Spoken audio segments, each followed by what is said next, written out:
On the border region of the Romel's kingdom, in the Valiant Forest, Lulutina hops around looking to gather mushrooms. She comes upon a small batch of mushrooms growing under a tree, and as she plucks them, she notes their size. However, she thinks about how it is better than nothing. As she blocked the mushrooms from behind her, she hears commotion as two people tell each other to stop. She looks back and finds Lara, and Lana squabbling. However, Lulutina quickly interjects and, addressing the desktop fighting, tells them to hurry up and start collecting mushrooms before nightfall. As she breaks up the commotion, Altina and Lilitina approach, telling Lulutina that there are barely any edible mushrooms. Altina adds that there are no animals in the pitfalls either. Lulutina states that it is not looking good and that there are fewer fruits than she thought. Her face fills with sadness as she thinks about how they haven't had a filling meal for a month. If they could at least hunt properly, perhaps they could be fed. As Lulutina stands there lost in thought, Lana, Lara, and Laro express their hunger. At the same time, they tell Lulutina how hungry they are. She apologizes to the three little ones and tells them that the guardian spirits of the forest will watch over them. Next time, she is sure they will have a successful hunt. Lulutina informs Lulutina that if they stay any longer, they won't be able to make it before sundown. Lulutina agrees, expressing how disappointing the hunt was. She states that they should head back, agreeing with what Lulutina had to say. As they face towards home and begin walking, they hear a noise in the distance which alarms them. Lulutina notices the voice. Suddenly, a group of men with capes donned and armor upon horseback approaches rapidly. Abandoning seeing the men look likely, Lulutina tells the others to take the little ones and run. However, not while they leave her behind. Lulutina tells them that she will be fine, and after she loses the humans, they will meet up at the side of the creek they found yesterday. As she turns her back towards Lillian and begins to head away, she tries to call out to her with a concerned look on her face. However, Lulutina is determined to protect them. After a moment, Lulutina sneaks ever closer to the men, hiding in the bushes. As she sets her eyes upon them, she realizes that, as she thought, they are the knights from Romel's. She thinks about how they're pursuing them even into these remote places. Despite the werewolves losing the war against the humans faking their intent to negotiate peace poisoned their elders and her father, the chieftain. He remained determined and sought to fight a deciding battle but was no longer with them. He died trying to protect them, and by submitting, the remaining werewolves apparently avoided extinction. But his daughters, the daughters of a chieftain, that was something they could not quite accept. Amidst the confusion of war, they left their den and set out far, far west. Finally, they reached the forest where their ancestors once supposedly lived. As the night settles, one of them asks if they can trust the information about demi-human remnants. However, the knight's companion tells him that they can, since the village hunters claimed that they caught glimpses of similar-looking creatures. Upon hearing this, the knight is delighted, stating that after venturing out to these lands, it would be a pity if they had to go back empty-handed. However, his statement is quickly interrupted by Lulutina leaping onto him and swiftly cutting off his head, beheading him. This shocks the other knights, who are left speechless. They shout ambush as soon as they lay their eyes upon her, while all she thinks about is that even if it costs her her life, she must protect her little sisters. She speaks to the girls, father, mother, gods, and spirits of the forest, asking them to grant her their blessing so that she may fight these devils. Sounds of metal clashing fill the forest as Lulutina stands between the men, going sword to sword. She quickly locks words with a man who asks her if she can afford to be looking sideways. As the two spar, while Lulutina tries to fight with the most concentration, the knights take this battle in jest. One of the knights calls out to George and asks him what he is doing, asking if he has still not caught her, adding that at the rate at which he is going, the first catch will be his. However, George tells Trap to shut up. Additionally, he tells him to stop stating and help him out just a teeny bit. As he turns his eyes back towards Lulutina, he states that he broke a sweat when she cut down the commander. However, that shabby swordsmanship is not even enough to cut him down. He kicks her in the stomach, throwing her back and breaking their locked swords. She falls back onto the ground as she calls out to her knife and suddenly realizes that her legs have given up. The knight approaches her and asks her if that was all that she had. However, she pulls out an even smaller knife and threatens the knight. She tells him to stay away. However, the knight, his eyes filled with lust, speaks about losing himself and her darkened eyes. As she calls out to her cords, then the knight tells her not to worry since he is now her new god. As he scares her even more, a loud roar is heard from behind him. All the knights turn their faces trying to find the source of the noise, and as they do, their faces fill with horror and terror. while Lulutina simply thinks and wonders if it is a spirit. A little while ago, a man was climbing a mountain, and as he screwed up and slipped down, which was all he remembered. However, as he opened his eyes, he wondered where he was and realized that there is no snow. He was supposed to be on Okuho in an extremely cold season, but he wondered if spring came while he was unconscious. He sits there against the tree, massaging his head, trying to realize what happened. As he tries to speak, however, and he looks down at his hands, he finds paws instead of hands and a roar instead of a voice. He realizes that he was a bear and wonders what the hell was going on. He eventually found a puddle and looked down upon it, and as he saw his reflection, he found himself to be a polar bear. While he wondered if he turned into a polar bear, and if that was exactly what happened, his stomach began to growl.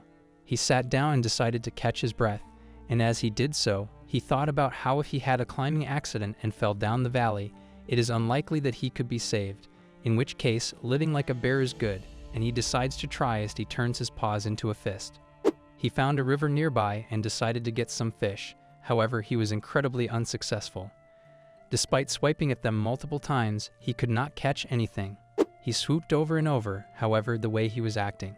He was announcing to the whole world that he had no talent as a bear. He then decided to grab a large boulder and threw it into the ground. As he did, the shock waves and ripples that the boulder left killed multiple fish, and they began to rise up to the surface. While he thought about how the fish had beheld the tremendous effects of his shockwave, he thought about how the fish would nourish his body. He gave up on acting like a bear pretty early. He further thought about how catching them is one thing, but wondered how he was supposed to eat them since he was worried about the parasites in river fish. He did not have a lighter or matches, so he could not cook them, and he was still kind of averse to eating them raw. As he thought there and wondered how to overcome the conundrum, he sensed something moving in the distance, and there was a familiar smell. As he sneaked through the forest and hid behind some trees, he found humans and was looking at Lulutina fighting one of the knights. He thought about how they were acting strange and wondered if the girl was fighting some men. After overhearing their conversation for a moment, he realized that, according to what he had overheard, the poor girl is part of a minority called werewolves. The vulgar-looking guys are from the army sent by whoever rules this land. To be honest, this was the first time he saw humans fighting to the death, and no matter how he looked at it, those men looked like the bad guys. If it is a lot versus one, there is no problem to join in to assist, and that is exactly what he did as he suddenly appeared and began to stand on his hind feet and roared as loud as he could to scare away the humans.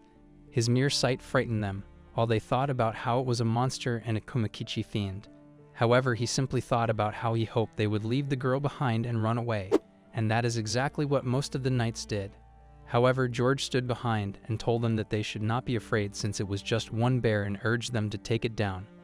They pointed their spears at the polar bear. When he thought about how if he was a goner after one head and if they stabbed him with the spears, it would be bad, he decided to charge forward and would work out somehow, but in that moment, all he could think about was to charge forward. After a while, he opened his eyes as it had gotten quiet. Lulutina approached the bear and wondered if it was a spirit, if it was perhaps the guardian spirit of the forest, as she quickly went and hugged it, while the bear simply thought about how she did not seem injured. However, as he looked around, he looked at the carnage, and he thought about how he just went with the flow and kept acting. People, however, this scene made him look like a peerless warrior. He did not really feel like a victor. However, and it was more like smashing some insects that he can't bear this feeling. He wondered if his soul would start to follow his body and become that of a bear. As he looked back down at the girl, he realized that there was something strange on her head. As he began squishing her ears, he wondered what they would think about. He thought about how a 28-year-old guy fiddling with a little girl was pretty much sexual assault and that they should go somewhere else first. In order to do so, he picked up Lulutina and took her far away. While he thought about how even if army reinforcements came, they should not be able to find her here anytime soon. As he left her there, he told her goodbye and called her a little dog-eared girl. He told her to live long. Even though he did not gain much information this time, he was still lucky that he managed to grab some useful items from the guys he defeated. After eating some preserved food like dried meat and biscuits, he made a fire and cooked the river fish. As he did, he thought about how it was delicious. After completing his meal, he sat against some rocks while he thought about how it was so good and he should try hunting next time. It looks like he can somehow manage his new life in the forest. As he started having similar bright thoughts, he came upon a large brown bear. while he thought about how he would not be able to make friends with the first fellow bear he met. Wondering if this guy was a real bear, he wondered if the first of his species, another bear, could be his friend. As they stood there opposite each other, looking each other eye to eye, the brown bear pounced forward with his claws drawn and his mouth wide open, hoping to draw blood as he attacked. However, a simple push and dodge threw the bear off balance. As the bear stood back for a moment, he thought that it felt like he had lost to such a soft push. However, the bear now too stood on his hind feet and flailed his arms around, hoping to look bigger. He then approached once again with his claws drawn. However, his claws were met with a block, and the brown bear also took a punch to the face. As he did, his nose let out a stream of blood. Afterward, the polar bear drew his own claws and began scratching, and after a while, the brown bear ran away.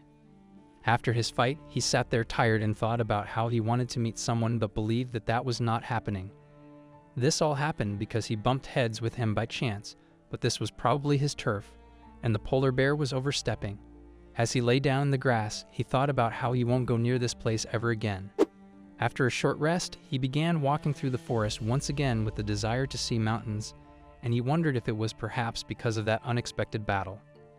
As the polar bear made his way through the forest, he arrived upon a large opening and thought about how it was a very nice place, and the view was very nice.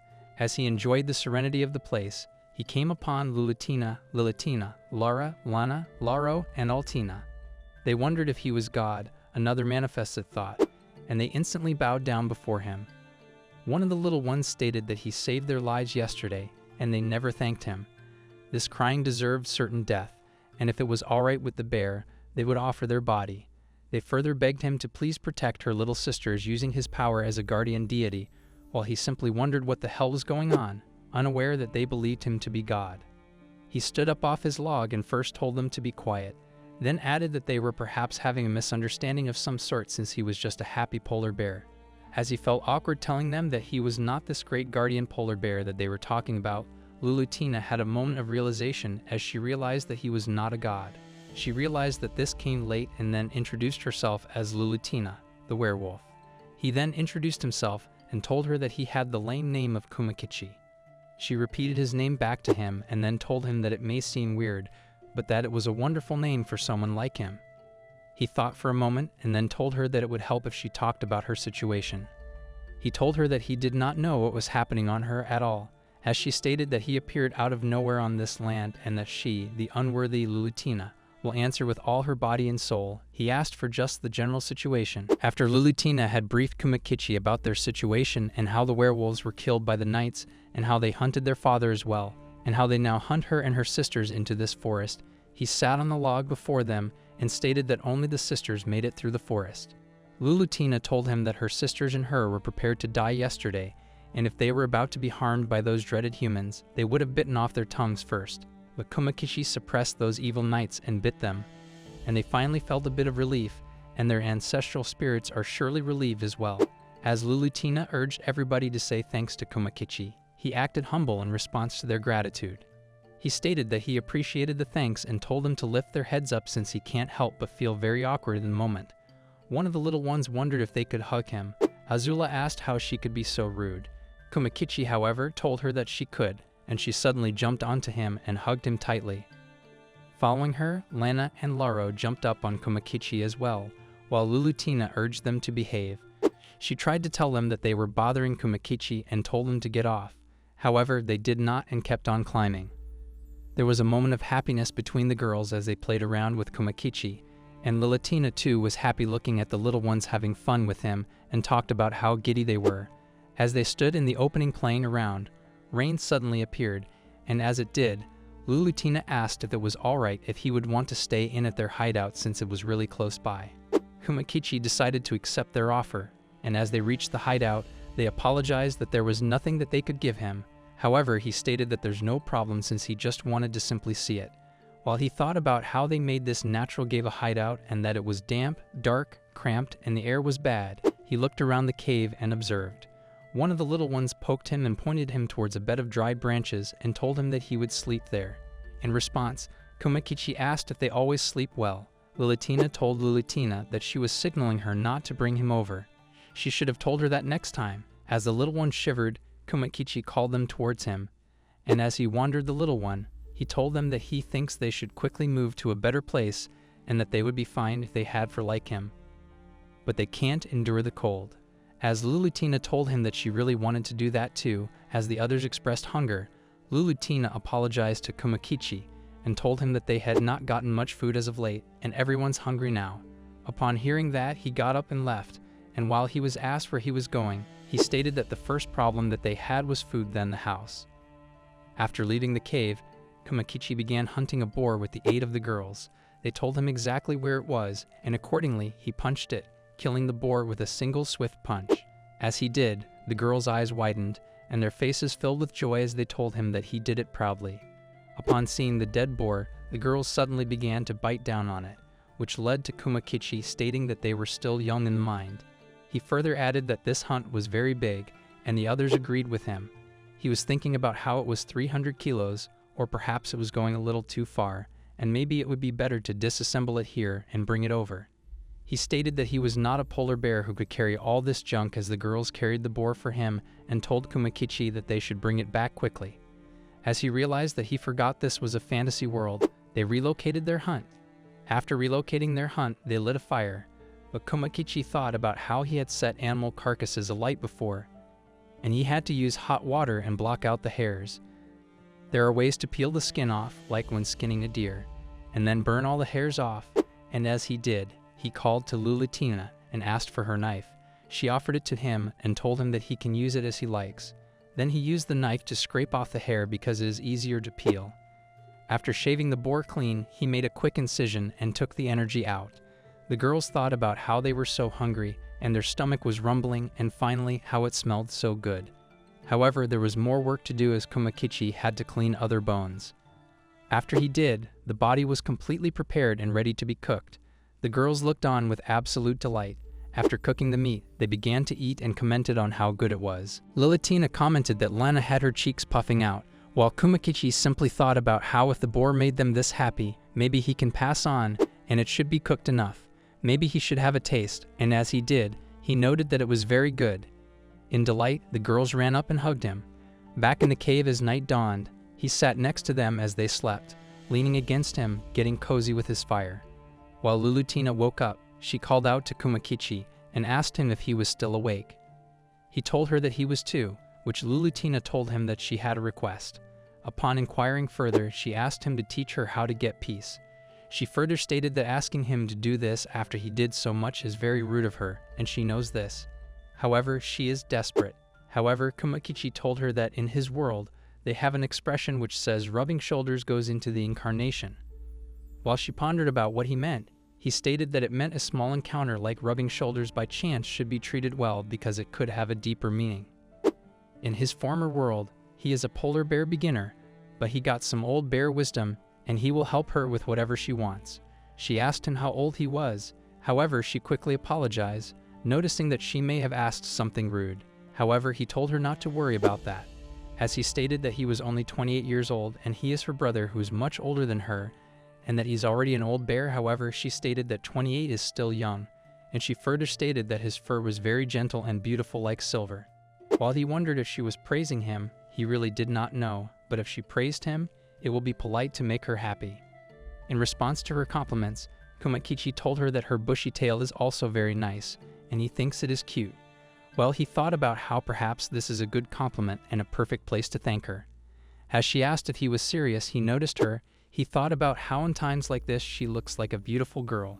As Lulutina asked if Kumakichi was perhaps part of the elm species, confused, he asked her what she meant. As she stated that they were demi-human species that look like bears, she further added that they speak human and walk on 2 legs, and depending on the region, they even seem to participate in administration as demi-humans. But they look like animal bears. As Kumakichi was led to ask if there was any way to tell them apart, she responded that there was, and the species they called beast folk have really easy differences. To which Kumakichi stated that he now understands why she was not very surprised when he talked. She stated that his fire was pure just like the legend, and as he inquired what she meant, she stated that in the variant forest there is only a legend her species knows about. When the wolf cubs chase them to the land of the dead, the Kumakichi guardian will descend from the heavens and destroy all evil. he will create the foundations of peace and security in the forest for 1,000 years. Which is why when she first came across him, she thought the god appeared before them after pitting them. As Kumakichi stated that he does not look like a god and that he just did what he could, he wondered what was up with the weird laughs of the little girls. As he decided to go to sleep since tomorrow was early, and good girls and bad girls should get to bed, Lulutina told Kumakichi that she was not a kid anymore. However, Kumakichi dismissed her and told her that the night goes on and that she must come to the floor, and staying up late won't be good for her beauty. And as she heard this, she began to blush and agreed. Lulutina led Kumakichi further into the forest, and this one approached abandoned ruins which were once used by the dwarves. While Kumakichi stated that even though it seemed abandoned, it doesn't look like it is old, Lulutina urged Kumakichi to be careful. He stated that he can smell people from that house, and he thought about how they're losing out a very bad feeling and will they have been hated and impressed by humans. It is not like he can understand their feelings, and there is a reason due to they have come to this place so close to a human village without these two. And that's because there was something he wanted no matter what as he stood before the girls trying to protect them. A few days ago, the little girls caused a conundrum, stating they wanted to be roasted as Lucy Tree. Kumakichi said that if they kept acting so selfishly, she won't give any of the meat that Kumakichi had gotten for them. As the girls kept on stating that they wanted to be roasted and then they want to eat it, Kumakichi said that if they roasted it, it would become hard, so it is better to submit. But he thought about how they really must have liked the wild boar steak. Altina, however, scared off the girls as he asked if they could bear it if they roasted half of it and some of the other half. As the girls quickly ran towards him, they said that they could, and that they loved it quite a lot. However, Kumakichi was told not to spoil them too much, as the girls told Kumakichi that they loved him and that they hated their sister, while he wondered if they were false tears. Lulutina then told them that she had just finished preparing the fish and asked what they were doing, as she told them that the salt had been added correctly and that they had been gutted keenly, and others where they would get to make dry fish, which made Lulutina glad, and as they added that it looked delicious, Kumakichi told them that they could not eat it quite yet. After that, Kumakichi stated that he believed it was time for him to get going since if a big guy like him stayed, he would only get in the way and he would look for another place to sleep. However, before he could even finish his sentence, this stated that he should stay since his presence alone was encouraging, and the little girls too urged him to stay, and so he stayed in the give the following night.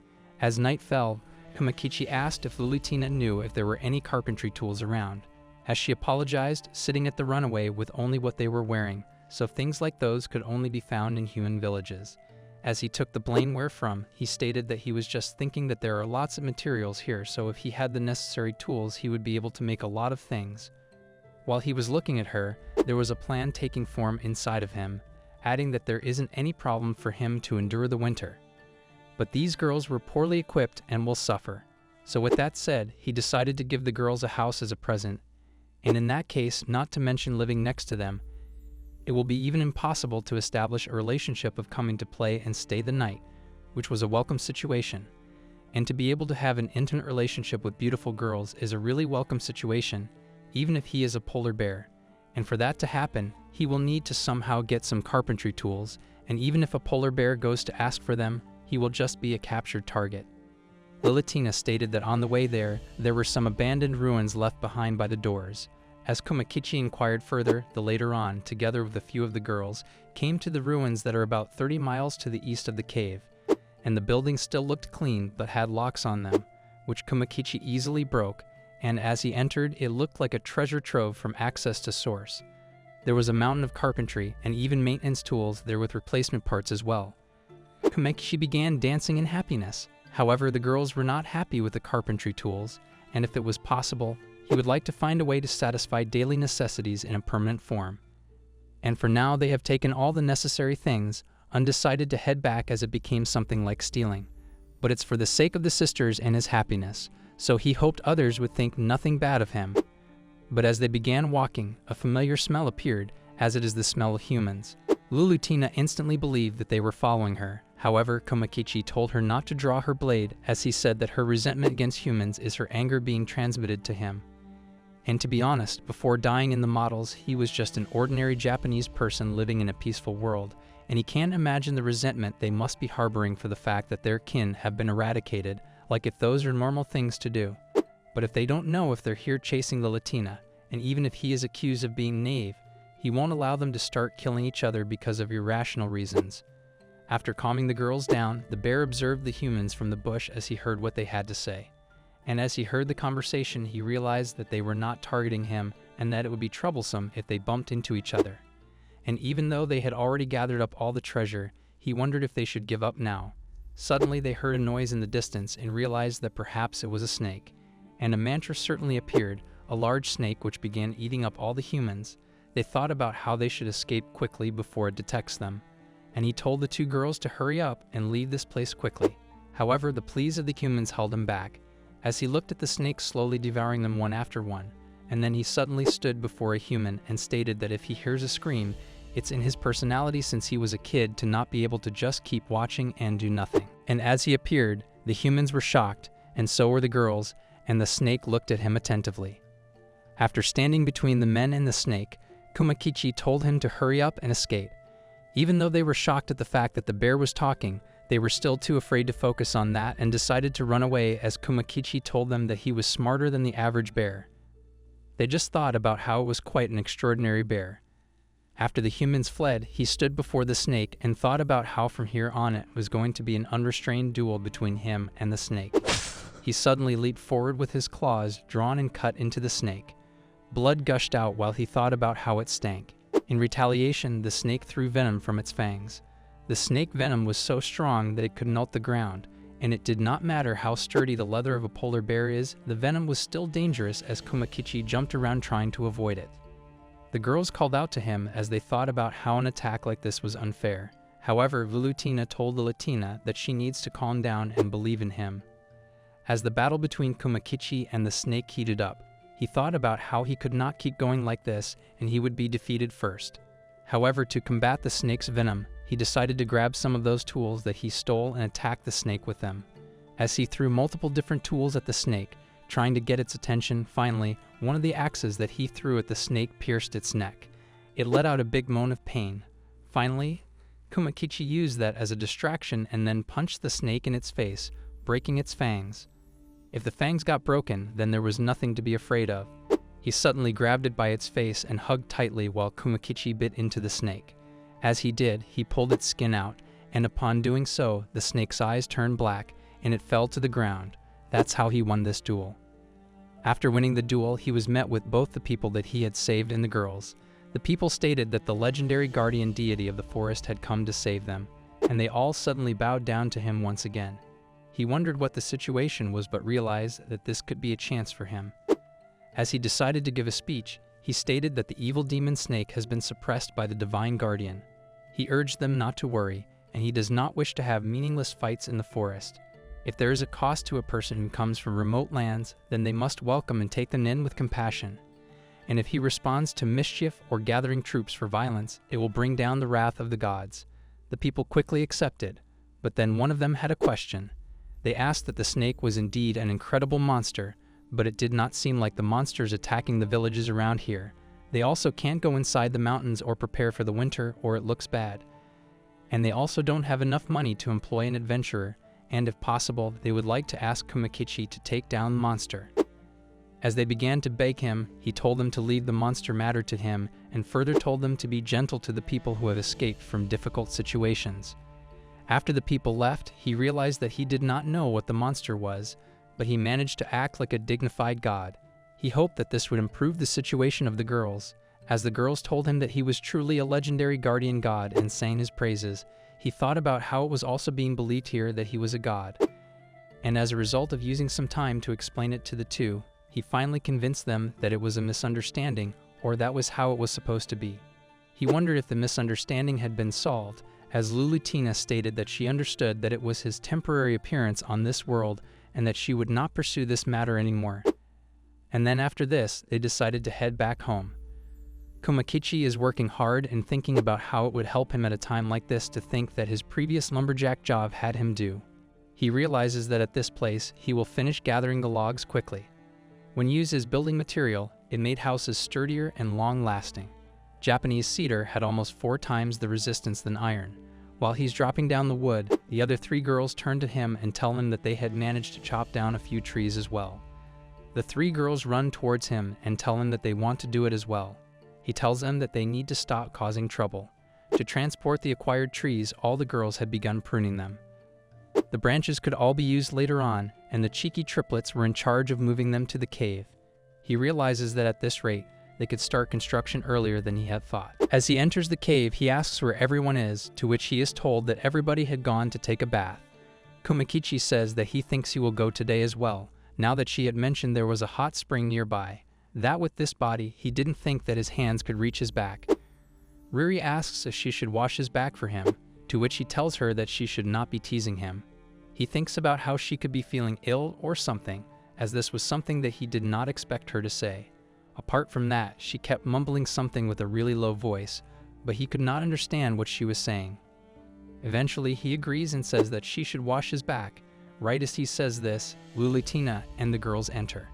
Lulutina is very frustrated. Kumakichi thinks about how he thought it would be fine since there were different species, but maybe it was still not good that he guesses he should have acted more considerate towards an adolescent girl. The atmosphere gets very dense, and Kumakichi wonders what's wrong. He thought that they had had a relationship like father and daughter, but he guesses they were wrong. He begins to wonder if he accidentally said something that he wasn't supposed to say. He wonders if that means something different in this world, to watch somebody's back. A few days after leaves began to fall, Lulutina realized that it was really spectacular. Jesus, now that she had mentioned it, he hadn't really told her his goal. She asks what he wants to do, to which he says that he does not want to tell her yet. He thinks about how today he will just appreciate their efforts, and he thinks that they might have gone too far, but they could use the extra wood for fire. He tells Lulutina that what he had planned was to build a house for all of them, and he was thinking of using the logs. The girls are shocked, asking if he wants to build a house for them, a proper house to live in and not just hold animals. He tells her that that is true and that is what he wants to do, that if everyone works hard, they could get a warm house faster. But in order to do that, they will all need to cooperate. With that being said, they started working with the logs together with the motivated girls. If they didn't peel off, the termites might enter, and therefore peeling the wood was a must. They would make a horizontal cut and start pushing down. After doing so, they put a notch at both ends of the logs and a saddle notch so that they could stack them as they were. Then they began to cut the logs to size. Kumakichi realizes that he wants to start quickly with the construction and wonders if winter is close considering the days were becoming shorter.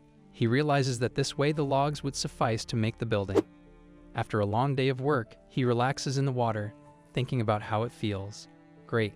Of course, it wasn't something he had expected. Wild animals usually hosted parasites in their bodies. Normally, bears did not have any. He wonders if he actually even is a bear. Because he was a white bear, he wasn't sure that he should be heating himself up. He wonders if his body produces some toxin or something that when he grabbed the deer he hunted and got some of it takes. Maybe that was something that could actually happen, that this could be another blessing from the Buddha. He begins to think about it and realizes that his body was at least 220 centimeters tall, and his thing was that he was cute. He continues, thinking that his sexual preferences might have changed since he incarnated as a bear, but that wasn't it. He thinks about Lulutina and how she had met in all the right places. Maybe it was because he was not in heat, but it didn't even twitch. Even if he was a white bear, he still had small problems like this, but that was a relief in its way. He goes back to the cave and is welcomed by the triplets. He begins to play with them and thinks about how it is a very peaceful day. On the other hand, Joseph and his teammates end up getting attacked by Shiro. This chapter begins as a white bear spots a Buna mushroom. He thinks about how he often sees moisture-loving mushrooms on his route by the mountain streams. They pair well with meat since they absorb all the umami flavor, doubling the deliciousness. Today he had wandered into the forest in order to harvest mushrooms. He had gotten tired of eating meat since that was all that they had ever since they were reincarnated. He thinks about how with this, Lulutina and the others would probably be happy. While he was spacing out, he had harvested. After doing so, he decides to head back. As he turns around, he senses the smell of human blood. He thinks about how the pungent odor of the metal tools was also in the air. He comes to the conclusion that he would have to confirm this himself, thinking that they would have left the cave was very odd. As he turns around, he sees three girls talking about how they were glad that Lulutina and the others were in there, that their allergy towards humans was a serious problem. The bear decides that if it gets dangerous, then he can't run home, and then he will have to fight. He decides that he will only do it if he senses that they're hostile. As he's looking at the three men, he realizes that he might have been spotted. He examines the wound and realizes that it looks quite bad and that it might have punctured an artery. He doesn't understand why they were so wary. Ultimately, he decides that he will not interfere. As he is about to turn away and go, one of the men realizes that this was the bear that he had fought after he was reincarnated. He tells the others that there was no mistake and that he was sure that this was him. They begin to charge. One of the men yells at the bear, telling him that he is foolish if he thinks that that trick will work on them again. They begin to beat him, but realize that at this rate they could be cut through. The bear gets up and he begins to fight back. Before they know it, they're being crushed by him. They realize that the bear was eating humans. The white bear stood in the trees, watching as all of this was taking place. The man realizes that if they keep going at this rate, then they will get annihilated and that they will have to run. They realize that they may not make it that far if he's carrying Roy, but he decides to do it anyway. He tells one of his team members to run away with Roy in the bushes. As they do, he apologizes. The white bear watches. As cruel as it sounds, he wouldn't have felt like saving them, especially if they had left their wounded comrade behind. As he is thinking this, the two army members walk in, they see the bear and begin to get afraid. He decides to run away and begins to do so. As he does, he is confronted by the other bear. He tells them that they will pick up right where they had left off, and so they begin to fight. After the fight, he realizes that he had fought Shiro for the second time, but that it still was not a very hard fight. As he is facing away, Shiro comes and attacks him. He realizes that this attack actually hurts, which meant that Shiro was getting serious. As he turns to face the black bear, he is attacked very hard. He realizes that he is actually quicker at attacking than he had imagined. He begins to take very heavy blows that hurt more than the ones before. He realizes that he cannot keep taking blows like this, and that there has to be an opening. As soon as he sees one, he tries to attack, but Shiro attacks harder. Kumakichi notices that he has an opening to his right and steps towards it. He realizes that the black bear's right eye is actually scared and that it looks like he can barely see from it. The white bear uses this as an advantage and decides that he will just keep going for his blind spot. As they are fighting, people nearby are realizing what's going on. The white bear calls to the black bear that it was really easy to tell where he was going and realizes that he was beginning to look very grumpy. He thinks about it and realizes that if he keeps going like this, then he had missed his chance to flee. He decides that if he dodges, he will end up losing his life. Therefore, he cannot dodge. He decides to throw the black bear aside. He musters up all his strength and does exactly that. Once he does, he realizes that the black bear had run away again. Wounded beasts were usually bad, but there was a chance that he would end up going for Lulutina. He decides that he should clean up as soon as he can. While he's thinking this, he turns around, and all three of the army members are facing him, saying that he is not an average bear, that he had never seen a white elm before, and they tell that to him. The bear responds, saying that he didn't really know, that he doesn't think that he is an elm, that he's just a bear who happens to be living around there. All three of them look very relieved. They apologize to him for suspecting him and say that they are thankful to him that he had saved them. The man introduces himself as Joseph the Dark Elf. The white bear realizes that the dark skin and the refined looks on his face made him look very girlish.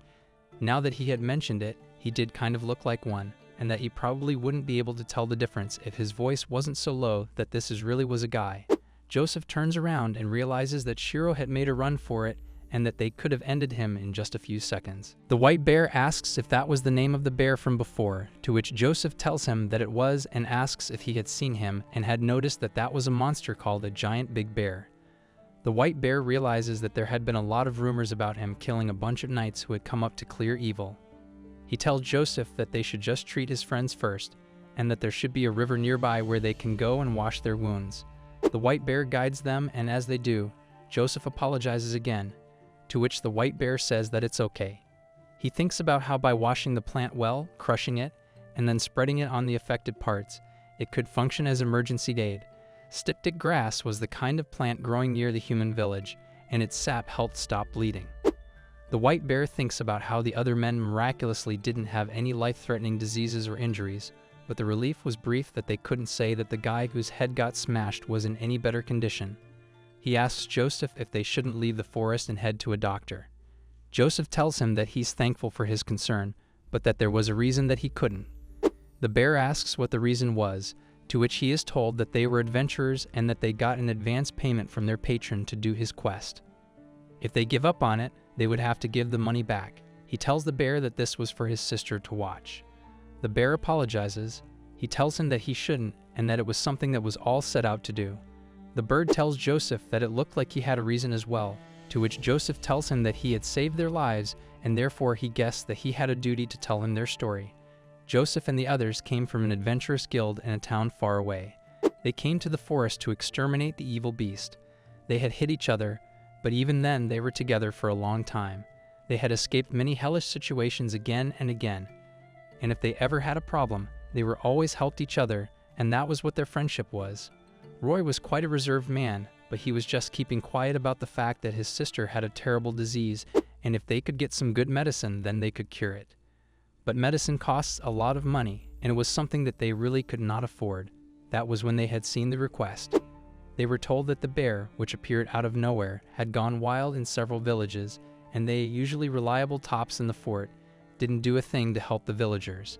Tired of waiting, they gathered up as much money as they could and decided to put out a request. Joseph and the others carelessly used the advance payment, and now they had no chance to stop the bear or to give the payment back. He tells the bear that they were just morons who only set their food from the business, that they had no choice now and that they couldn't be forced to pay it back, that it was the same thing as death for them. The white bear had offered to help them and get rid of him after they had told their story. He called Joseph out since he was about to carelessly fling himself into a battle against the black bear. But first, in order to do that, he had to get their permission to do something quite reckless. They decide that they will give the injured man a proper burial later, but right now they had more important things to focus on. They decided to use him as bait for the black bear, and it worked. It was just like the white bear had said. He tells Joseph to shut up, or the bear might hear them. They realized that using him as bait to bring out the bear was sacrilegious, but that he had told Joseph that it involved digging up their buried friend, and he was okay with that. It was because of the strong desire for spoils that every bear had. The black bear kept coming back for most bowls despite in the middle of a figure even during everything else that had been caused. He had heard that the bear apparently kept picking at the remains until there was nothing left, and now bears would never give up on their gain once they had a taste of it.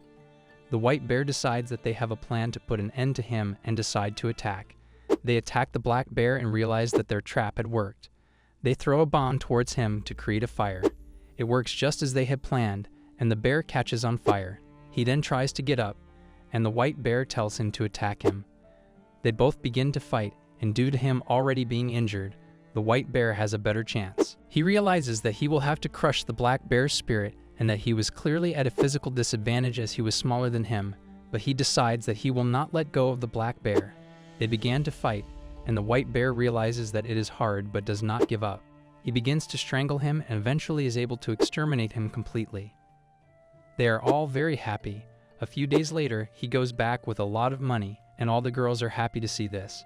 They realize that they also have cooking oil and other things like sugar, salt, and clothes, medical supplies, and even a mirror and lots of vegetables. They ask the white bear how he had gotten them, to which he said that some really good people had given it to him. Joseph and the guys had bought it for him using the reward money that they had gotten for beating the bear. They had settled on giving him some extra goods necessary for life in the forest. So after he had convinced Joseph that he needed money for his adventuring but could not spend money in the forest, he really wanted to give him all the reward money. In the beginning, they seemed like a really passionate, dutiful, and good-hearted bunch of people. As they're going through everything that the white bear had brought, the girls come running towards the sweets, and he realizes that the little ones really like them. They begin to eat. The white bear is told that all girls like sweet things. Komakichi tells Lulutina that he had met a traveling dark elf merchant, and he had gotten him to secretly send him some things from a month ago. It was only a little so nobody would ever find this place. Lulutina says that that is okay and that today was a special day.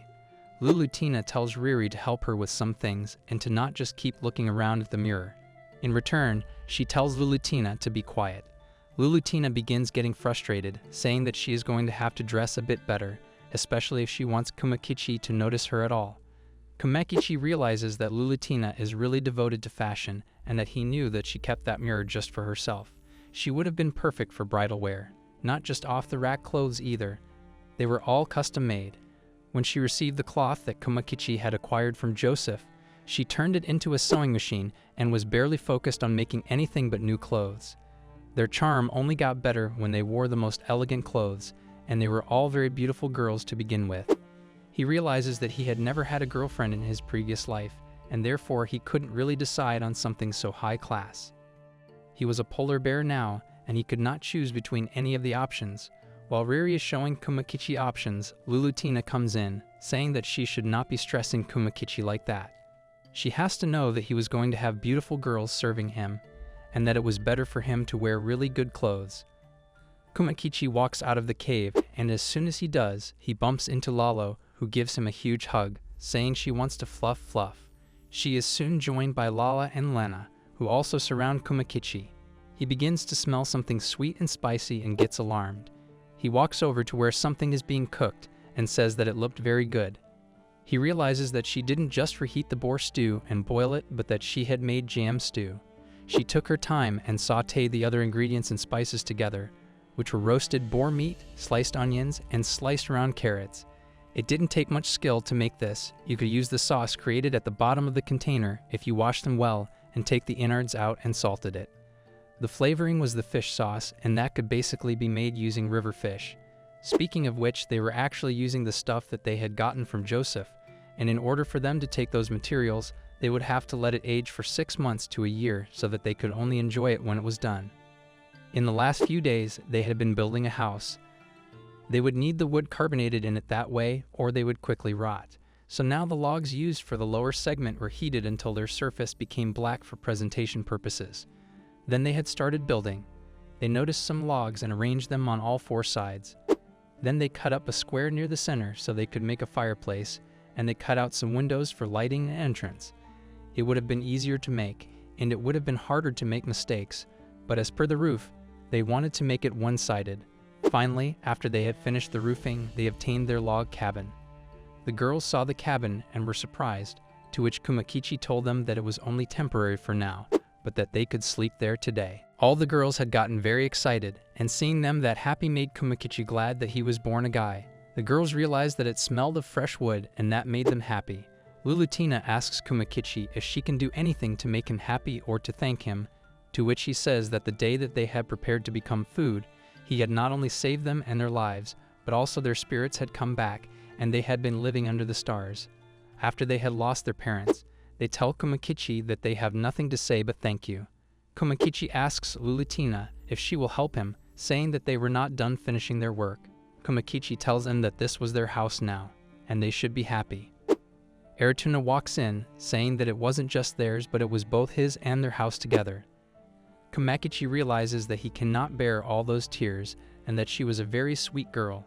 He asks the girls if they will help him and tells them that the house was not quite finished yet. They all sit down around the fireplace and announce that the wind will not make them sneeze anymore. Kumakichi realizes that after that they had all worked together to finish their exterior walls, and that it was finally warm and a place that they could live in. Then finally they installed the fireplace and fulfilled their general needs. To plug up the roof there was healed, dark logs to cover the gaps. They filled the openings between the logs with earth, clay, and preserved insects, which stopped the wind from coming in. One day this house would break down, but for now it was good enough. As wood changed, it lost moisture after being cut down. We usually have to take years to dry out, or else it would not be fit for construction. Lulutina thinks about how she felt that she had made the right choice.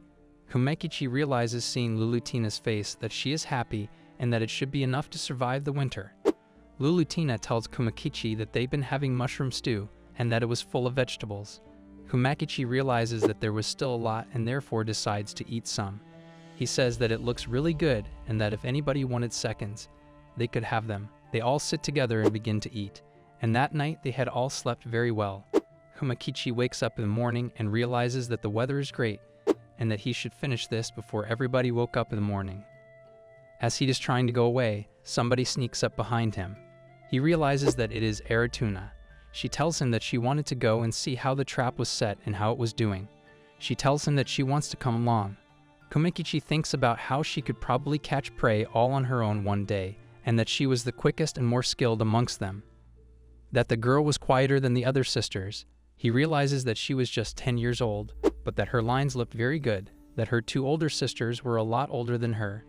Kumakichi catches himself thinking about how he was having weird thoughts, and just when they had crossed the rope barrier, he tells Aratuna that he had hoped that they would get some very good food. Aratuna grabs some squirrels and tells Kumakichi that they will process them first. If they weren't having food problems, eating carnivorous animals wouldn't be his first choice. Compared to the critters, squirrels that eat only fruits and nuts tasted much better.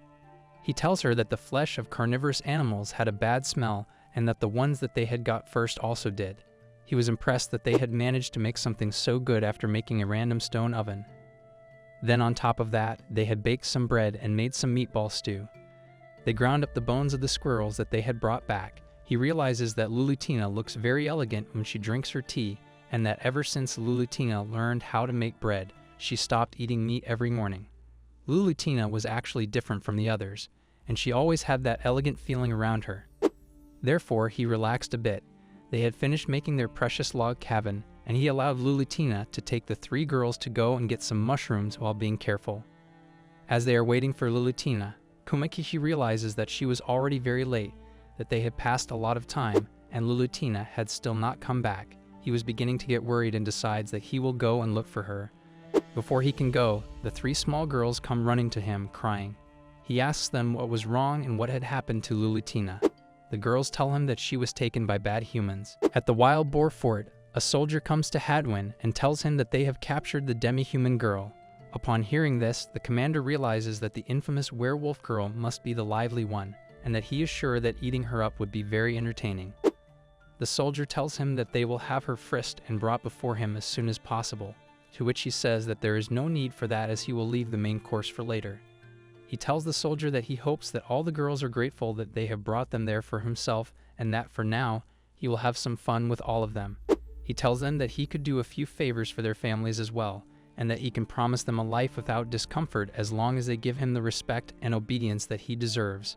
But of course he says that in their dreams they are still peasants, just like the werewolf girl. He thinks about how he will pass them off to a slaver as soon as he is bored with them, and that they are nothing more than docile cattle. He shouts, saying that he cannot wait to meet her, and begins to walk over. In the dungeon, Lulutina is being tied up.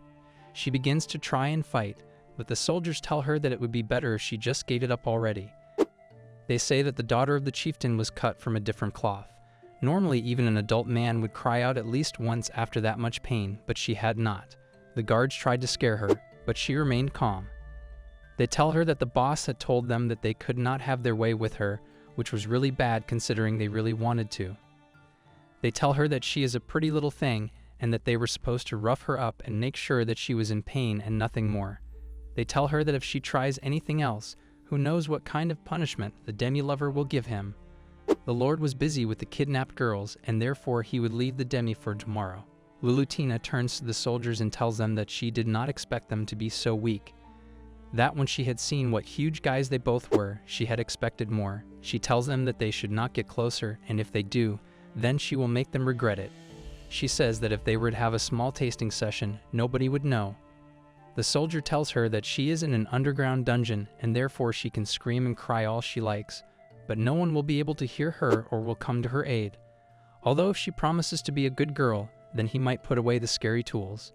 He continues, saying that the last time that they had shoved their tools in somebody from behind, she couldn't hold back her tears while apologizing, but there was no mercy. He holds on to her head, saying that he wants complete obedience from the beginning, that she cannot show them anything and get her way. He says that werewolves, soldiers were strong, but he did not know how much. They tell her that they should squash her little fortress if they had a chance. She tells him that if her father was around then he would destroy him, to which he tells her that he had already had a taste of it. He shows her his face, which is very badly burnt. He says that sure the Berbera tribe warriors were fierce and brave. They had fought one-on-one. The sin of denying him the finishing blow was wrong, but even God wouldn't forgive their sins no matter how hard they would pray. He asks her if she understands what he's saying. He tells her that they did not strike him down, that his wife had left him for his subordinate and took the kids along with her. And that was what happened when he would come home from her battle. He had thought that they might be a respected warrior, but only until the war ends. He just did his part as a humble soldier, but he didn't have to go out hunting for demi-humans. Lulutina tells him to stop already and that is enough.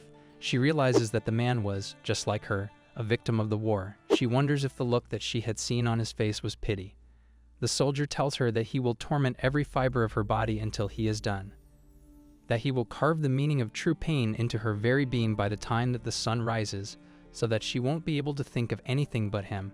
He tells her that he won't stop for anything and that she should prepare herself, that no one could stop him once he gets going. The other soldier tells him that they had orders to make the girl face up where the rest of her family was and that they should cut this act already. He turns to the soldier again, asking him if he was listening, and says that he does not have any idea what kind of punishment they will get if they mess up, and therefore he should not do anything that will spoil the mood for the boss. The man with a scared face then hits the other guard. He tells him that his wounds were crying out for the blood of the demi-human and therefore he should not be ordered around. He didn't think that the demi-human girl would be pretty a little while back. Two guards standing outside the jail are having a conversation, saying that it sounds nice. If they catch them, then he is sure that they could get at least one of the girls for themselves, and maybe there are more demi-humans. One of the guards says to the other that he bets the boss is already having some fun with her, and he is so jealous. He asks the other if they should maybe go around for better luck to watch. The other one says that they shouldn't. As they are having this conversation, they suddenly hear a noise coming from behind them, and they realize that they do not want to walk around in the forest, especially considering how dark it was. While they're talking, suddenly Kumakichi comes and begins to attack them. The guards try to tell him to stop, but he does not listen and starts to attack both of them. After he's done with them, he makes his way around. He had come to bring down justice upon each one of the guards. To kidnap a fair maiden was an act that was very wicked and cowardice. One of the guards says that they should know that this was the wild bear that was there earlier. He remembers Joseph asking him if he had a plan, to which he realizes that he just wants to send everybody flying. He thanks Joseph for showing up and says that he did not have to do anything else but wait. Joseph tells him that he does not want Kumakichi to be captured. He continues, saying that he would rather stay as they owe Kumakichi their lives and that his wife was like a sister to them, and therefore they could not leave her behind. They continue saying that Hadwin was a terrible man and that he was just a tyrant, that it was time to make this world a better place by taking him down. While they are talking, a lot more guards come and begin to attack Kumakichi. The guards realize that their swords aren't cutting, to which he tells them that they cannot hurt him. The guards try to stop Kumakichi from going inside, but he comes towards them and begins attacking. Eventually, the guards break their formation. As the Lord is having fun with his girls, he hears something, and a man comes in saying that he has a report. He asks the guard what's wrong, to which he is told that there are intruders and that they have already broken through their defenses and that they are fighting. He asks how that was possible, to which he is told that it was because of Lala. He tells the guards that they should not let the intruders enter this room and that they should just kill them already. Kumakichi is still breaking down walls, trying to find Lulutina no matter what. An army member comes towards him, saying if only heavens will forgive his transgression upon these grounds. That the fort was under the protection of knights, and he should not be doing what he is because he is an elm, and he guesses that that was why bears stuck together. That if he wanted his girl back, then he must defeat the soldier, the right-hand man of the Lord.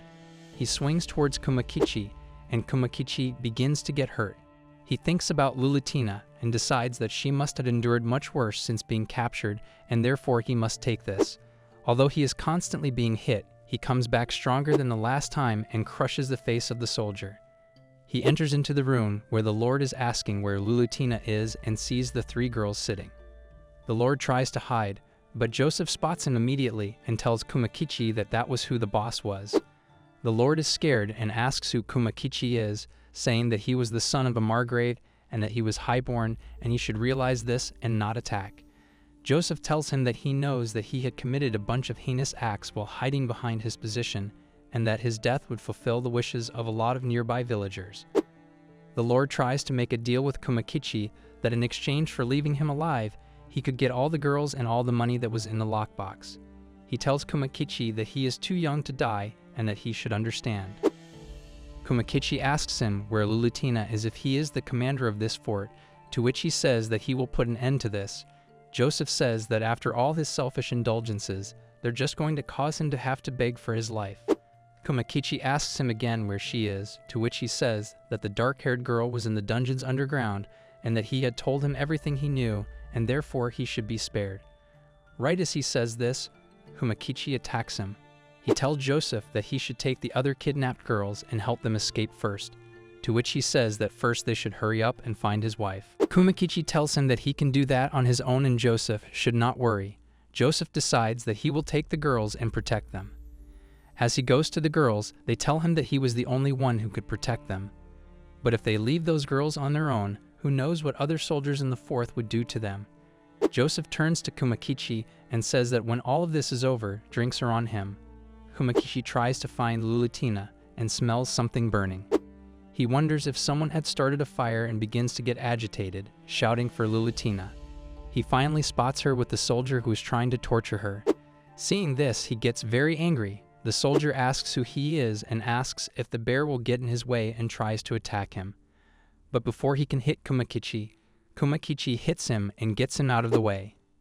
He goes over to Lulutina and hugs her, saying that he will let her out and that all the bruises were his fault and he was so sorry.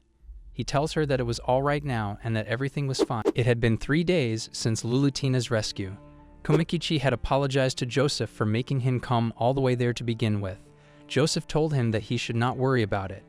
He said that gathering information on a fort was nothing, especially if he was the one asking. Kumakichi tells him that he is a really good guy. Joseph asks him what he had found out, to which he tells him that right now he was filling up his ranks with anyone who cared to join in preparation for a hunt in the mountains. Afraid that news of his defeat would set out a report to his seniors stating that the fort burned down from a fire accident. The fact that Lulutina was freed from his captivity was a big political blunder too, but it looked like it wouldn't be that simple. Since he barely escaped with his life, he had thought that it would be the end of it. He was surely afraid of the ramifications, even if simple rumors started circulating about a powerful entity that some might even call a guardian spirit. And now it appeared in the forest that is said to be hiding the werewolves' country. There were still many fractions of Lulutina's tribe who didn't give a damn about the Lord's wishes and kept resisting. From what Joseph could tell, they were very strong, but he still gathered a few hundred men already. For better or worse, at least Hadwin was keeping his mouth shut. So the Lord's man army wasn't making any moves. For enough money, he would surely find some scum and would be able to find a path to where he lived. What was even worse was that if his hunt started, he would surely call upon every capable hunter nearby. Joseph begins to think about asking Kumakichi what he thinks. How long would it take for the drafting of his army to be finished? Joseph tells him that he is pretty sure that living in a place only a few days away from a nearby village won't be possible anymore. Joseph continues, saying that his wounds weren't that deep, so it would take a few days for recovery, then additional days until he collected his necessary supplies, so about half a month overall. To protect and lead the way, the question was if Kumakichi would head deeper into the forest. How far away could he get in that time? Kumakichi tells him that he does not intend to run away, that in half a month he can make preparations to drive them away. He was sure that he could take 500 or 600 soldiers on even by himself. Joseph tells him that he should not be a stranger, that if that is what he intends, then Joseph will stand right behind him. Kumakichi tells him that if he keeps following Kumakichi around, then he will find himself 6 feet under in no time too. Joseph's response is that since he will be squeamish in the forest and the mountains, he was sure that alone a dark elf wouldn't drag him down much. Joseph repeats himself, saying that he should not be a stranger and that there was no need for him to risk his life for a fool like him. He then asks Kumakichi if he had not gotten a hefty amount of money from their adventures healed back when they had hunted down the black bear. Joseph says that he was enamored by his manliness, that he feared for his own life so much that he wouldn't have gone to the fort with him in the first place. He continues, telling Kumakichi that when these feelings blew among men, putting their life on the line would be a very obvious thing to do. He says that if he really asked Kumakichi to put his self on the line for him, then would he actually do it? Kumakichi says that Joseph was making him feel embarrassed and asks what was all the feeling stuff. Joseph turns around and shows Kumakichi his backside, asking if it separates when he has ever seen it too. Kumakichi avoids the question. He thinks about how he didn't even know how he could use a bear's organs to make sounds and words that people understood. Meanwhile, 100%, he was a healthy pair, covered in fur other than the long ears. Joseph looked exactly like a human to him, although Joseph was a demi-human and a dark elf. He thought about how this was a man who would risk his life for him. But this guy definitely believed in Kumakichi, and he was beyond words. They both fist bump and decide that they will do this together. Lily tells Altina that her and Al both learned how to cook from their mother and asks why she doesn't just let them manage things a little bit. Altina agrees. Both the girls tell Altina that she should leave, to which she tells them that she is not sick. The triplets come and begin to annoy her to where she shouts at them, saying that she will do the cleaning and that they needed to stay put. Lulutina is laying down covered with a blanket, and the triplets come and begin to annoy her, scratching at her. She shouts, saying that she will just stay there and keep quiet, to which Lily comments that she looks like a caterpillar. The girls think about how she was no doubt feeling like a strong responsibility to protect her sisters in their father's state that really was still trying to keep up a tough act so that her sisters would not worry too much. Lily tells Kumakichi that she is sorry but that she will be finished soon, to which Kumakichi says that it was okay and that he was just spacing out from hunger. Eventually Lily is done and she gives Kumakichi a bowl and tells him to eat till his heart's content. She tells Kumakichi that she will keep making more and more, so there was no need to hold back and that he could take as much as he liked. She says that to help with Lulutina's recovery, today's menu was all about fried food. Upon hearing this, Kumakichi decides that they should dig in. They all comment on how the crispiness of the coating and the juiciness of the meat mix perfectly, and they could eat it all day. While Lulutina is eating, she comments on how Lily had outdone herself and how they could eat it all day. After a cozy dinner, there was something that werewolves must always do, and that was to have some more. Lulutina tells Kumakichi that Laro will brush his teeth. He thinks about how he had to begin brushing his teeth after the girls had taught him to do so, and that having tooth decays was such a pain. Their teeth were important to werewolves, and they made a toothbrush from a sterile branch and brushed their teeth after every meal with great care, almost to the point of obsession. Laro comes and begins to brush his teeth. Kumakichi thinks about how he really shouldn't allow her to stick that full of germs in his mouth, but he was trying to be nice because he knew that she was trying her best to be gentle. It was like some role play about a mother pampering her child, and he was so into it, and he was really not into that thing normally. Eventually, Kumakichi asks the triplets that maybe they should try paying more attention to brushing their teeth, to which Lily says that they were making Kumakichi feel a little uncomfortable. Leela says that they should all know that Kumakichi will marry Laro. Lily says that does not make any sense. Lulutina climbs on top and asks if the other girls were feeling jealous. Kumakichi wonders what's going on, thinking about how he felt all wet and sloppy. They decide that they should just wait for the storm to pass, considering the looks that he was getting from the girls. He thinks about how it felt like he was a pervert. He thinks about how he is not and asks who had said that. For Lulutina, feeling the warmth from her savior of countless times, she was still unsure of what to do. Kumakichi asks Lulutina what was wrong and what the hurry was about.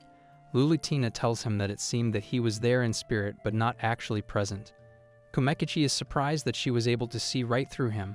Lulutina tells him that it was easier to see through him than he thought, that his face clearly showed when he was deep in thought. He tells Lulutina that the humans were coming to the forest, that there was no way that they would run away even if he would tell them to, and that they took great pride in who they were. But he did not want to put them in harm's way, he tells Lulutina. Lulutina tells him that he was doing it again, and that he had fallen silent and started pondering something else. She says that there was always something that she wanted to ask him, to which she asks what. She eventually asks him why he was going so far for their sake, to which he says that he just had to lend a helping hand to the troubled girls. At first it was on a whim, and after a while, it just seemed obvious that he had spent time with them and therefore they mattered to him. He thinks about how that's just an excuse and that he was reborn as a polar bear. Being all alone in a forest was lonely, and that was why it kept him feeling like he was not just abused, but a sentient being. The fact that he was needed by Lulutina and the girls, he felt like he would lose his humanity if he was left alone. He tells her that that was all there was to it, and that it was because he needed them as well. Lulutina tells him that that means that he was already part of the family. As they're having this conversation, the door behind them opens and all of the girls come rushing out and give him a big hug. They tell him that they will take part in the fight and that they will all fight together, saying that defeat would be impossible, and they wanted to help out in any way that they possibly could. Lulutina asks if he feels better, to which he says that he definitely does, and that they will not lose no matter what. He thinks about how he feels like he has 1 million soldiers behind him. On the other hand, the soldier that Kumakichi had attacked so viciously is wondering what had happened to him, saying that it hurt so bad that he could not even sleep due to his injuries. He thinks about how the polar bear would not get away with hurting him like this, and that he will have him quartered and desecrate his corpse right in front of the demi-humans, that he won't just simply kill him, but rather he would torture him. As someone is about to come in to check on the soldier, he begins shouting, saying that he did not want anybody to enter. As soon as he says this, the black bear comes inside and begins to attack him. The man begins to shout, asking the bear not to eat him. The bear responds, saying that he wouldn't be able to force a pig like him down his throat. The man asks if he would not be eaten, to which he is told that he won't. As he looks up, he realizes that the man standing in front of him was Sir Jom. This chapter begins as a soldier is running away, saying that he did not hear anything and that it was not what they had been told. It was supposed to be just a simple beast hunt. It had been half a month since Lulutina's rescue. Hadwin's soldiers had formed a beast subjugation party and headed to the forest entrance. Kumakichi asks Joseph how it was, to which Joseph tells him that everything was fine over there and that those guys just thought that this was a beast subjugation. So they were very unprepared, and it was funny when they all fell into the traps. Joseph asks Kumakichi about what was going on there too. Kumakichi tells him that it was very calm. While Lulutina and the girls had been preparing traps, Joseph had been monitoring the castle supplies movements. But if they had prepared plenty to fight them, and that they may seem puny compared to Hadwin's troops, but when this battle was over, they'd like to see that lady proud. Kumakichi tells Joseph that there was no match in there, and they were waiting in the forest. Joseph asks how the lady and the girls were doing, to which he says that she was beautiful with black eyes and hair, and after all, he hadn't paid respect to her. Joseph says that he does not know how the Elm tribe is, but that the servant's bride must be pretty hairy. Kumakichi thinks about how Joseph definitely has the wrong idea about Lulutina, but does not say anything in return. He simply tells Joseph that they have to strike while they are off guard, and that the priority now were the local hunters. Joseph tells him that it was not important right now and that they should not worry. Kumakichi asks if that man won't burn the forest later, to which he says that he won't burn his fortress to lower and capture them, that he does not know why Hadwin was so afraid. He continues, saying that if fire went out of control, not only the forest and mountain, but a lot of territories would be involved, including Hadwin's country called Rich. His head would rule on the ground, and that was why the troops were dispersed and gradually surrounding the area. Kumakichi looks up and realizes that they were there. He tells Joseph that they need to go, and the troops on the other side realize that it is pretty foggy around. The troops begin to approach the bear, saying that it was just one beast and therefore they should not have gathered so many soldiers. One of the soldiers turns around, saying that there is an opening a little further, and therefore they should be patient. They all begin to attack each other very viciously. The archers begin to shoot at the bear, but he begins to escape. The troops begin to shout, asking everybody to look at the base, saying that he could not deal with their troops. The first unit and the second unit begin to head towards him and put out their spears. Kumakichi thinks about how they don't know that he had slowed down to lure them out and that they were complete fools. The army begins trying to head over at Joseph, but they keep falling into the traps and keep getting hurt. The leader eventually asks them to stop and begins to think that a beast preparing a trap was something that was very unusual. As they look up trying to spot the beast, they realize that he's there. They look back, and suddenly the beast is coming towards them and begins to attack them. They are all taken by surprise and therefore easy to take down. Joseph tells Kumakichi that it was just that he thought that it would be best to be extremely careful now, considering Kumakichi was able to defeat them very easily. Joseph tells him that Hadwin has a sorcerer, Bloodstone, within his troops, and that guy was surely desperate. Kumakichi asks why, to which Joseph says that there were not high-ranked sorcerers and that even if he was strong, he might get hurt if they used some unknown magic on him. Kumakichi thinks about how that was fantastic and that he heard that he hired a terrific man. Knowing that, Kumakichi says that he can manage somehow. Joseph says that anyway, if he knew beforehand how they attack, they wouldn't be a threat, that they shoot water like arrows or freeze their opponents, that those guys were only good at water magic. Joseph continues, saying having battled alongside a man who was very powerful, now that man was helping Hadwin, that the 1st Division Army famous general was who they were up against. Kumakichi thinks about how if Joseph says so, then the night guy could not be underestimated, and that rumor said that he had a very important tribe's blood and that he was not that great of a tactician. But he was really strong. Kumakichi asks Joseph what Aleos was, to which Joseph asks if he did not know. He tells Joseph that Joseph was really wise, and there was a lot that he knew that he did not. He thinks about how Joseph was actually very ignorant and that he just had some selective knowledge and that it was nothing worth praising. He tells him that he will go and patrol. As he begins to walk away, he thinks about how he would lose his cool if he kept being with Sir. Eventually, he reaches a crossing and sees a lot of army members approaching. Upon seeing Joseph, they try to escape, but one of the other army members asks where he is going, to which he responds that he's going out of there. But the man says that the beast is nowhere to be found, and all the local hunters were gone. As they are fighting, suddenly Gulon comes and says that running away after being paid was wrong and asks if he was a mercenary or not. The man asks Gulon to get off of him, but he does not. Joseph spots him and says that it was him and that he was a piece of scum. Joseph realizes that Gulon had noticed him and that it looked like the mouse had left its hole. Gulon grabs one of the spears and decides to begin attacking himself. As Joseph sees this, he is shocked. Gulon shoots his spear and realizes that he has missed Joseph. He begins to get frustrated and thinks about how that was a nimble mouse. Joseph goes back to Komakichi, and Komakichi realizes that Joseph had been hit. He says that it seemed that this counted as first aid as Komakichi puts a bandage around his arm. Joseph thanked him, saying that with this he could keep fighting, that he was not hurt anymore. As long as his right arm was fine, he could hold a sword. Komakichi tells him that he should go down to the mountain as he needed medical treatment. Joseph disagrees, and Cheek tries to tell him that he can't do much in this condition. He says that he does not want Joseph to be hurt for his sake, but Joseph does not agree. Komakichi tells him that they actually have the advantage right now and that they have plenty of traps, and he should keep that in mind, and they will win in the end. He tells Joseph that he is the only one that she could count on for supplies, and the second and third squad came after him, destroying Hadwin's soldiers. Joseph tells Komakichi that he had thought that she could regret allying with him, to which he has told that that was not the case, and Joseph should just focus on healing, saying that he has to survive this and only then could he help him again. As he turns around, Komakichi sees all the girls standing there. Lulutina tells him that his companion who is helping in this fight was Joseph.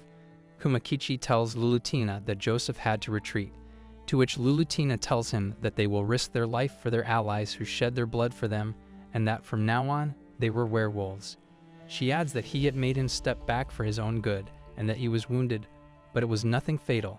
Lulutina tells them that they were all winners and that they would not let these roomless soldiers mess with their forest. And like that, the final battle on Mount was beginning. Lulutina and the girls began to attack the army. Of course, they had to be cautious, but before the army soldiers tried to reach out to the girl, they realized that there must be a trap, and they should not approach her carelessly. Komakichi sees this and realizes that in this case, he will have to attack them himself. He jumps on them from behind and makes them lose their cool. The man began getting frustrated, saying that he had broken their formation and decided that they should all get together and charge at the beast. On the other hand, at the castle, the Lord asks if the army had killed the beast, to which he says that they had not, that killing him was just a matter of time, and the Lord should look forward to it. The Lord says that now they had an advantageous position and the victory would be there, that the beast jumped out of the forest. Color tells them that they should bring his head already, and that currently, the mercenary corps was fighting him.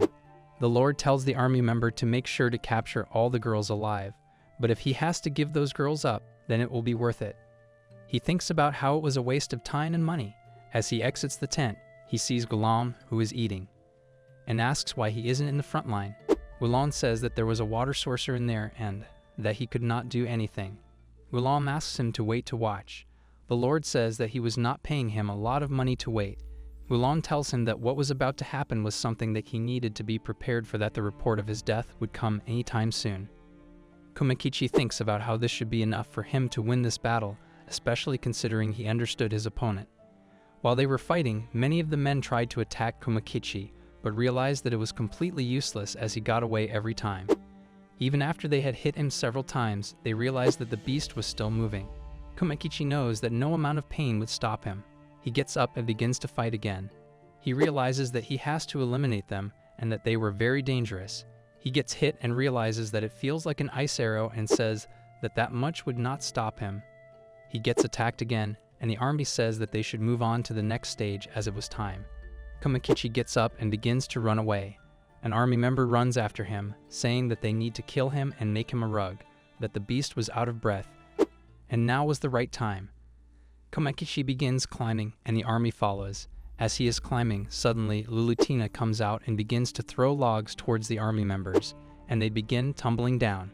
Kumakichi jumps on them and manages to injure quite a few. He thinks about how it was time to get serious and begins to attack the army. Thinks about how they needed to protect themselves and wonder why this is happening. The girls began attacking using a catapult, and the army realizes that they were the demi-humans. The girls tell Kumakichi that he needs to just focus on the front, and they would deal with the back. Kumakichi realizes that if he wants to end all of this, then he has no choice but to charge with all his might. He does just that, and Gulam approaches him, asking if he is the forest beast, saying that it was good to finally meet. Gulam tells Kumakichi that they should probably move to the other side and discuss this. Gulam introduces himself, telling Kumakichi his name, and informs Kumakichi that he is here to kill him, and if he surrenders now, he will give him a painless death. Kumakichi begins saying that unfortunately, he cannot give up his life that easily, to which Gulam says that it is enough, and that he has had enough, and Kumakichi would be dead at the end anyway. Gulam mentions that only a fool would offer his life without a fight, but he understands. The Lord begins shouting from behind, saying that he needs to kill the beast. The beast looks at the Lord, and the Lord begins getting scared, asking him to stay away from him. They realize that the real threat is there, and the guy that the army's captain was a small fry, and that he was harmless. That ruled the world. It was their fault for being weak. Kumakichi says that he understands that he will not be able to reason with Gulam anyway. He says that, as he can probably see, Gulam was half dummy human, and that wherever he went, he was looked down upon as an abomination. He says that he had met General Welton, and that was until he had become powerful. Therefore, after that happening, he had beaten the life out of everyone who had crumbled at him. He says that even a blockhead like him could have a place to call home. He had recruited him for his monstrous strength, and therefore he felt that his power was recognized, and that was it, that he was indebted to the general for picking him up and giving him a place to call home. Kumakichi says that that means that they have no choice but to fight. Lulutina realizes that the movement of the soldiers has changed quite a bit. The triplets begin getting anxious, asking what was happening, and if they had won, asking if there were no more soldiers left. But eventually, they are told that the soldiers were found and that they were approaching. The soldiers approached the girl, saying that throwing rocks was no good and that mischief time was over. They say that they won't be able to help them again and that the girl should just come with them, and they might not get hurt, calling them a bunch of cuties. As they are doing this, the girls begin attacking them again using sticks and stones, saying that perverts must die. They tried to hit him, but they realize that they are too slow. Eventually, they begin hitting one of the army members, and after she does, Lulutina asks the girls if they are okay. She then asks Lily if she can see any soldiers anywhere. They realize that if they can get close, even have a little bit, they might be able to attack. They all think about their guardian angel saying that they believe in Jig's victory. Do you think about how if he carelessly jumps into the fight, that would be dangerous, and wonders what he can do? He realizes that he could cut the log with one strike, to which Gulam begins shouting, asking if he wants to fight or not. Gulam makes the first move, and as he does, he begins to attack the bear. The bear uses his log and defends himself, pushing Gulam off. Gulam asks him if she gets sure that he wants to be that far away, and Kumakichi rips the log in half and begins to attack then. Eventually, Jack gets sliced right across the chest, and Gulam thinks about how this guy was on a different league from the ones that he had fought before. That the guy was definitely stronger than a polar bear, as he was able to cut the log without anything but pure strength. Gulam thinks about how he can't get near him, then his weapon had a longer range compared to the rest. They both look at each other, and Kumakichi throws the log at him, but he is able to dodge it with ease. Gulam tells him that he's being too soft, but Kumakichi looks up and is ready to attack again, but Gulam tries to go for his throat. Before he can do that, Kumakichi bites down on his sword, and Gulam realizes that he is unable to move it. Jesus that now that he had broken his own only weapon, they were even. The army shouts, saying that he is not an ordinary beast and that they are very surprised. Gulam asks what his name is, calling him a first warrior, and Kumakichi tells him his name. Gulam declares that he swears to engrave his name on his tombstone after he kills him, and they realize that this fate, where men amongst men risk it all, is about to intensify a whole lot. Gulam transforms himself into a wolf and attacks. As he punches him, Kumakichi falls back but does not fall down. He realizes that it is not hard hitting such a large target and continuous, therefore he can throw another punch. Kumakichi headbutts him right in the chest. Kumakichi realizes that he is still standing, which is very surprising. Gulan then delivers a strike and throws him away. Kumakichi still gets up and tries to attack again as he stands up facing Gulan. Gulan punches him again, and he takes a pretty hard punch. Gulan tells Kumakichi, then asks Pan if Pen is done, to which Pen asks what's wrong. Behind them, the whole army is shouting, saying that Gulan needs to kill Kumakichi. On the other side, Lulutina is standing and thinking about how for him to be that beaten and still be fighting, they definitely will not lose. The girls say that considering Kumakichi had promised that he would win, he definitely would keep his promise. Lulutina hugs the triplets, saying that that was right and that he definitely would, that in a miracle-like fashion. Kumakichi had saved them many times, almost like God himself had sent Kumakichi to help them, that he took pity over them who were robbed of everything by humans, and maybe that was why Kumakichi would win, and they should all believe in him. On the other hand, Gulan and Kumakichi are still fighting.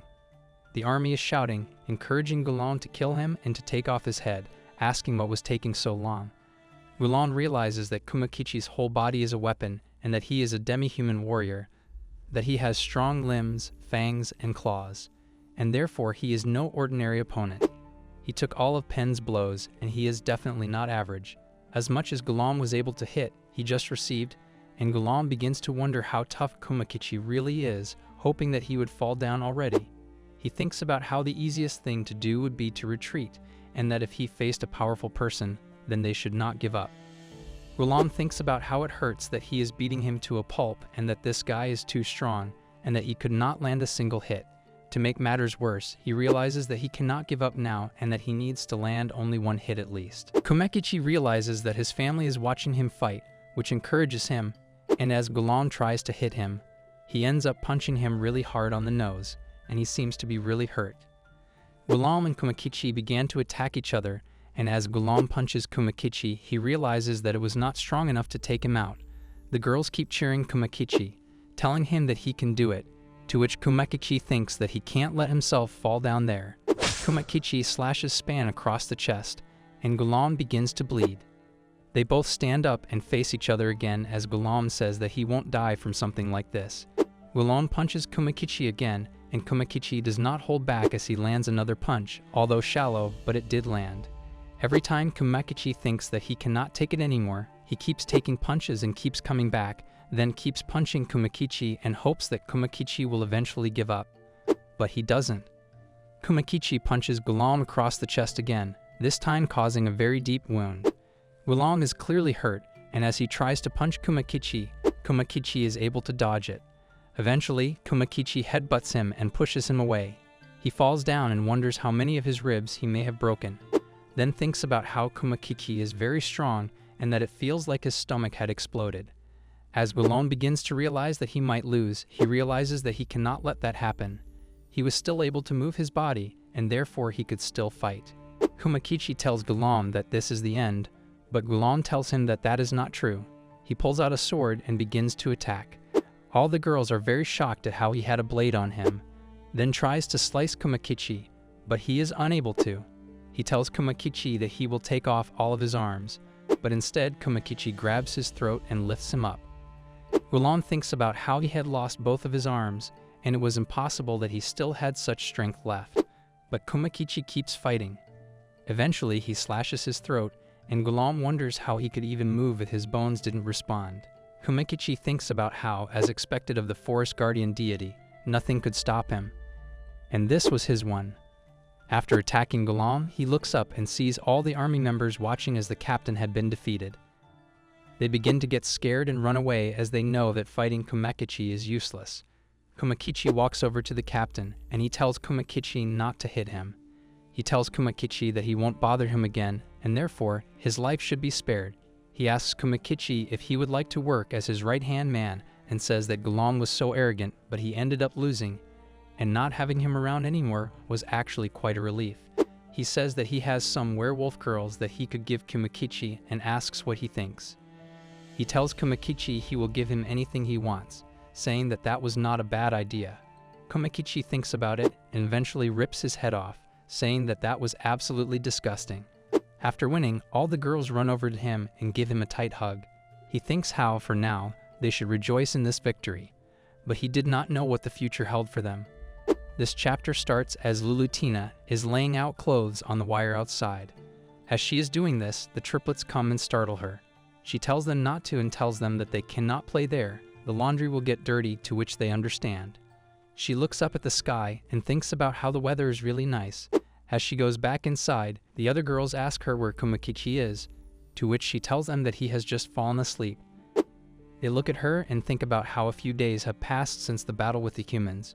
Kumakichi's injuries gave him a fever, and he has been in bed ever since, with both arms broken to the bone and lacerations all over his body. Those were the consequences of the intense battle he had to bear with. The soldier stampede that once was a threat is now a thing of the past, but they cannot relax just because they don't see humans around. They will have to wait before returning home. Altina thinks about how so many things have happened, and to think that Kumakichi would suffer this much was sad. Altina announces that she is home, to which everybody welcomes her back and asks how it was. She says that the humans hadn't made any weird movements. Lulutina tells her that she appreciates her effort and says that they should all eat now. She had prepared many things and tells them that they should all get together and start to eat. She thinks about how all this time he has been laying on the floor and could only drink sugar water since he couldn't use his mouth properly. She doesn't know what to do about his meals, even though she understands that they have to nourish him to good health to support Kumakichi. She tells everybody that they get energized when they eat meat, to which the others say that those were the only meals that they have gotten in the last few days, and that Lily thought that they should eat some vegetables from time to time, that eating meat had become their priority. Altina says that Kumakichi had said that eating the same thing every day would be bad for their health. She adds that he had also said that only eating meat and oil made your body stink. Eventually, Lulutina says that if Kumakichi had said that, then they have to follow his teachings. They need to have a balanced diet. She tells them that once she's done eating, she should leave at once. The triplets are shocked, asking where they are going, to which Lulutina tells them that they are going to go pick out ingredients. The triplets decide that they want to go too. Lulutina tells them not to move around on their own, to which they say that they understand and that they won't. The girls get prepared to leave, and they do. Lily tells them to have a nice day, and Lulutina tells her that she had entrusted Lily with the care of Kumakichi, that someone had to stand by his side. She agrees and says that she is happy to do it. She thinks about how she finally would have some time alone with him, and usually Lulutina was always keeping an eye on him and getting jealous. But now she has him all to herself. She walks over to him where he is sleeping and looks at him. She tries to open the bandages and says that there was a lot of sweat. She gets a piece of cloth and wets it and begins to wipe off all the sweat. She thinks about how the wounds were horrible and that his body was full of scars because he had fought for them. She is about to say, "I love you," when Lulutina suddenly sneaks up from behind, asking her to not say anything else. Lily, shocked, says that they had just left and that she did not expect them to be back so fast. Lulutina informs her that she had come after she forgot something and that it seemed like she couldn't go with her guard down. Lily tells her that she does not have the right to complain and that she was just trying to tell him about her feelings. The other girls come back and ask what they are doing, to which they inform them that not everything needs to be known by them. They leave to go pick out the vegetables and soon realize that there are none. As they are walking away, they realize that there are horned rabbits all over the forest. She says that after knowing they were in their turf, they couldn't let them live there anymore and that therefore everybody should chase them. Suddenly they realize that they are close to where all of them are, and as they get there, they see that there were a lot more than she had imagined. Lulutina sees that there are a lot. Of course, there was nothing left with this many. But the girls asked what they should do, to which she says that they can't jump out without a plan while being this outnumbered. However, not listening to Lulutina, everybody runs towards the rabbits.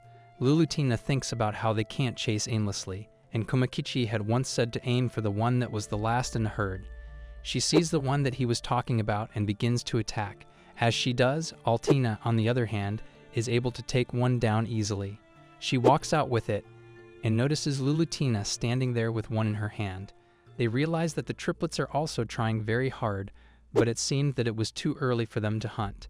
Eventually, they have a meeting and they divide themselves up. They begin to attack the rabbits and are able to capture one successfully. They take it to their mother, and she is very impressed with all three of them having been able to do it. She thinks about how, as expected with this many, it was taking quite a while. As they turn around, they notice that Kumakichi is awake and is coming with Lily. Lulutina asks if he can walk, to which he says that he had slept a lot, and he was okay with this much. He, however, informs her that he can't walk without help yet, but that he has to move, otherwise, his body will become numb. It looked like his sisters caught a lot of rabbits. He notices that there were clearly a lot of big rabbits around. He looks at the twins and realizes that they had dismantled it properly and tells them that what they did was right, but that they should break their heads. Brains were rich in fat and protein. They were packed with plenty of nutrients, and innards were something not to be trifled with. Rabbits had a unique richness, and they were delicious. Lily asks him what the green things are, to which he informs them that that was rat tongue. The others exclaim that that is gross, but he tells them not to bother about its appearance. They couldn't be picky when it came to survival. Many tribes considered these undigested droppings as nutritious, so they would mix it into their meals. They all begin to look very happy hearing this and decided that they should go home. Kumakichi tells Lulutina on the way that he would be bored of only sugar water. So tonight, maybe she could make the rabbit stew. He tells her that he looks forward to it. Joseph asks Kumakichi if his arms are healed, to which he says that they are and that it didn't take very long. He tells Joseph that he is glad that he is up and about again and that it only took half a month. Joseph reminds him of his victory, saying that he not only has a strong body, but an indomitable fighting spirit too. That is why Joseph has begun to admire him even more. Joseph tells him that he should not be humble. His name is starting to spread around in the area. He is now considered the forest's white guardian angel. Kumakichi thinks about how that is right and that a mysterious shrine was built at the forest's entrance. Offerings kept coming, and there was only the reason of his overpowering victory defending this forest, or that's what one would think. But a coup began the capital of war with Margaret Coleridge should have started after killing the two generals Hadwin and the other. In order to put an end to that war, villages all over the territories whose men had been recruited had been left unprotected. They say it started with a royal family fighting over the succession to the throne. The Margrave had then sent their forces to assist the kingdom troops. A rumor about a white god that punished bad people started. Nevertheless, who would have thought that he would finally meet the requirements to be one? Joseph tells him that he can't wait to see that wife of his that he is so proud of, and says that he wonders if she is as fluffy as he is. Kumakichi thinks about how he better not think about that now, and that he had invited Joseph to his house to celebrate his recovery and his victory. Either way, he hadn't solved Joseph's misunderstanding yet and wonders how he will react when he meets them. He thinks about how he's looking forward to it. As they get to the house, he hands Joseph some tea, saying that the tea may be low grade, but he should have some. He looks behind him and sees that Altina and the twins are hiding. He wonders if werewolves are unexpectedly shy. Kumakichi jokes about how Joseph should drink the tea as it is not poisoned, and therefore he should not worry and just drink it. Lulutina begins to laugh, saying that he is very silly. Lulutina says that she would never put poison in it, and that it is not like Joseph was thinking that anyway. He really wasn't, and that he will drink it now. Kumakichi thinks about how his good boy facade doesn't suit him, and that he is not using his usual vulgar language. Lulutina walks over to Joseph, telling him that his clothing is wet and that he should not worry about it. He says that someone in his position should address him like that, and that he meant ma'am was Sir Kumakichi's wife. Upon hearing this, Lulutina gets very excited, having been called his wife. Hearing this, Lily gets jealous and tells her that her face is creepy, to which she says that Lily can say whatever she wants. Lulutina tells Lily that she should just talk to her if she has a problem with her, and says that since she is close to Kumakichi, then maybe he would be like a little brother to me, so he will watch over him anytime. Eventually, their sisters go outside and begin to cook. Joseph comes over to Kumakichi and tells him that it was not fair that he was not warned of his wife's beauty. Kumakichi tells him that his face is red as a beet and asks if he is okay. Joseph tells him not to make fun of him, to which he apologizes, saying that that was not hidden well. He says that Joseph is bad with girls, or maybe he is one of those super hyper elves. Joseph says that it is not like that he just was not ready. Joseph tells him that he is a little interested in Altina. Kumakichi thinks about how this is bad, and maybe this was why Altina was scared and was standing behind him. Joseph continues telling him that she is the spitting image of the little sister that he had left behind in his birthplace, and therefore he should not misunderstand.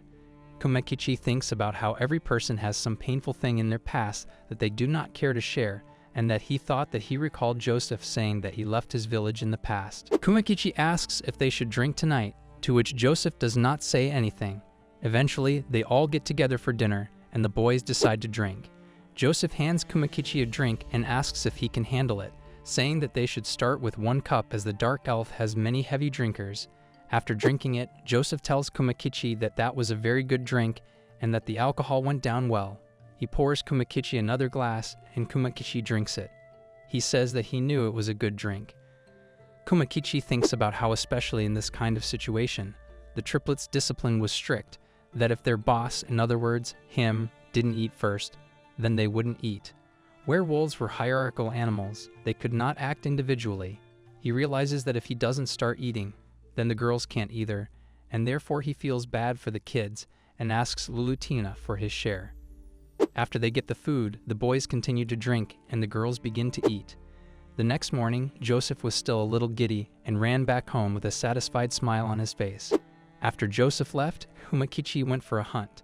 Apparently, a big one trampled over their traps. He began to follow their footprints and realized that the monster was huge. He realizes that he should find an opening and attack than if he stays close. It seemed that he had not been noticed. Suddenly, the creature gets attacked by a girl saying that she was happy. It was a piece of cake. As Kumakichi is witnessing this, the girl turns to him and asks if he liked her magic. Kumakichi thinks about how she looks like a little witch and notices that she is also an elf.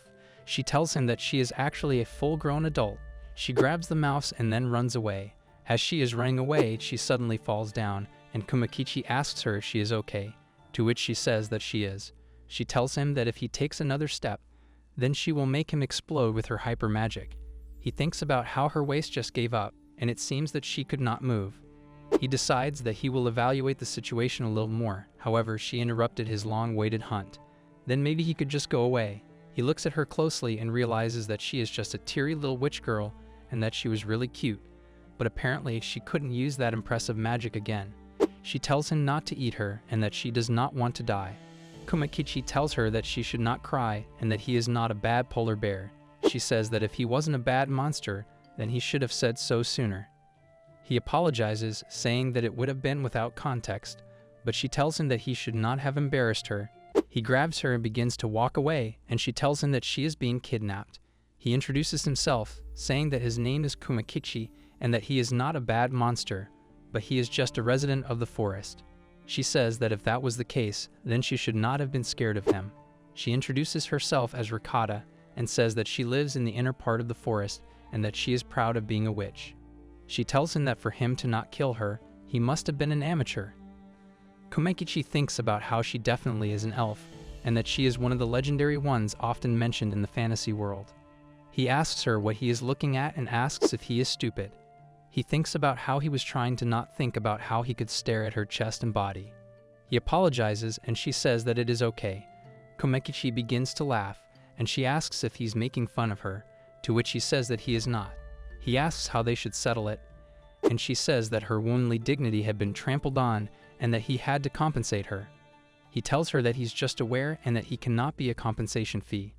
He tells her that he does not have the money, but that he can wash her underwear if she wants. She tells him that he did not see anything, that nothing happened to her, that speaking of this topic again was prohibited, that even though he was a bear, he should show some gentlemanly behavior, especially to a girl said to a lady at marriage age who had shown him her improper side, that he had to take responsibility. She tells him that she is very reluctant about it, but she could take him as her husband. Kumakichi wonders what she's talking about.